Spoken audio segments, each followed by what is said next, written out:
মহাপুৰুষ শ্ৰীমন্ত শংকৰদেৱে তেতিয়াই কৈ গৈছে শস্যে মৎস্যে অনুপম বটদ্ৰৱাত শস্য মৎস্য অনুপম বুলি মহাপুৰুষ শ্ৰীমন্ত শংকৰদেৱৰ এষাৰ বাক্য আছে। বটদ্ৰৱা হ'ল ভোগৰ জেগা আৰু তাতে ভোগালী বিহু আৰু এই গোটেই অঞ্চলটো কৃষিজীৱী অঞ্চল। বটদ্ৰৱা অঞ্চলটো দ হোৱাৰ কাৰণে আমাৰ ইয়াত মাছৰ পৰিসংখ্যাটো যথেষ্ট বেছি। ইয়াত বিল আছে, বহুত শান্তিজান বিল আছে, কুজি বিল আছে, ৰৌমাৰী বিল আছে। গোটেই বিলবিলাকৰ মাছবিলাক ইয়ালৈ আহে আৰু ইয়াত যিহেতু ফিচাৰীৰ কাৰণে উপযোগী মাটি, সেইকাৰণে বটদ্ৰৱা অঞ্চলটো বৃহৎ পৰিমাণে মাছ উৎপন্ন হয়। আৰু এই বজাৰখন আজি 7-8 বছৰমান হৈছে। ইয়াত মূলতঃ ইয়াৰ যিসকল কৃষিজীৱী মানুহ বা মাছ পালক মানুহ, তেখেতসকলে ভোগালী উৎসৱৰ কাৰণে ৰৌ মাছ, চিতল মাছ, খৰিয়া মাছ, ব্ৰিগেড, চিলভাৰ প্ৰত্যেকটো মাছ ইয়াত তৈয়াৰ কৰে।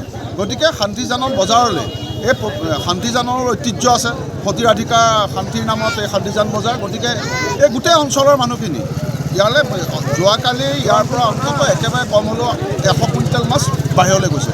আৰু যিখিনি লোকেল মানুহৰ কাৰণে আছে সেই মাছখিনি অন্ততঃ নগাঁও ডিষ্ট্ৰিক্টৰ পশ্চিম অঞ্চলৰ মানুহ মূলতঃ সেই মানুহখিনিৰ কাৰণে ইয়াত এটা যথেষ্ট পৰিমাণৰ মাছ আছে। আৰু ইয়াত মাছৰ ৰেটটো অন্য বজাৰতকৈ যথেষ্টখিনি কম হোৱাৰ কাৰণে বাহিৰৰ পৰা মানুহখিনি ইয়ালৈ গুচি আহে। আজি বজাৰত কি মাছ দেখা গৈছে? আপুনি ৰৌ, চিতল, মুঠতে যিমান প্ৰজাতিৰ মাছ আছে সকলো মাছেই আছে। ৰৌ, ভকুৱা, তাৰপিছত চন্দাকক, আমাৰ লোকেল মাছৰ পৰা শ'ল, মাগুৰ, সকলো প্ৰজাতিৰ মাছেই ইয়াত আপুনি পাব।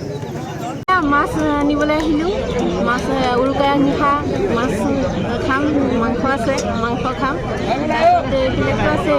আৰু প্ৰতি বছৰে আমি এনেকৈ আহোঁ, আহি পেলাই ইয়াৰ পৰা মাছ লৈ যাওঁ।